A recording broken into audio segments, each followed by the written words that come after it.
This is TradeFlow News, bringing you relevant news and insights from around the world. TradeFlow News, enabling trade for SMEs and economies worldwide. These are some of the key topics that we will be looking into in today's program.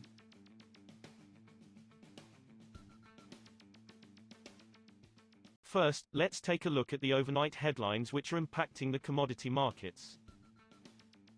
Oil prices slipped on Tuesday after China cut benchmark lending rates less than some expected, sowing further concern over the oil demand outlook in the world's largest crude importer. Brent crude was down 5 cents at $76.04 a barrel at 0310 GMT. U.S. West Texas Intermediate, WTI, crude for July was down 99 cents from Friday's close at $70.79. The July contract expires at the end of trade on Tuesday. The more active WTI crude contract for August delivery was down 71 cents from Friday at $71.22 per barrel. There was no settlement in the WTI contract on Monday due to a public holiday in the United States. China's oil imports from Russia jumped to a record high in May, government data showed on Tuesday, as private refiners continue to snap up sanctioned ESPO and Urals shipments at discounts. Arrivals from Russia totaled 9.71 million metric tons in May, or 2.29 million barrels per day, BPD, according to data from the General Administration of Customs. This represented the highest level on record and a 32.4% increase on April's figure of 1.73 million barrels of oil per day. Moving on to the top news in the energy sector. Saudi Arabia's crude oil exports slipped in April to a 5-month low. Data from the Joint Organizations Data Initiative, JODI, showed on Monday. Crude exports from the world's largest oil exporter fell to 7.316 million barrels per day, BPD, in April, down about 3% from the 7.523 million barrels of oil per day in March.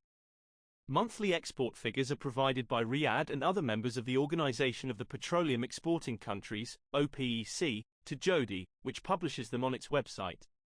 Further talks will be needed in order to resume Iraq's northern oil exports, two officials told Reuters today following a meeting between a Turkish energy technical delegation and Iraqi oil officials in Baghdad on Monday.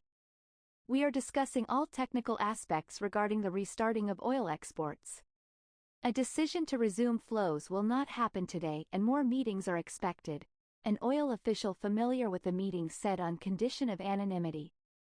Turkey halted Iraq's 450,000 barrels per day, BPD, of northern exports through the Iraq-Turkey pipeline on March 25 after an arbitration ruling by the International Chamber of Commerce, ICC.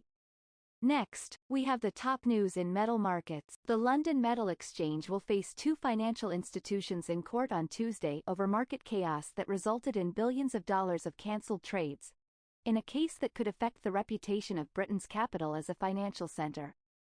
The world's largest metals market enraged some investors in March last year when it annulled around $12 billion in nickel deals after prices erupted in a record-breaking surge, its first suspension of trading since 1988. Britain's Financial Conduct Authority, FCA, in March launched an investigation into the trading halt, its first ever probe of a UK exchange for potential misconduct.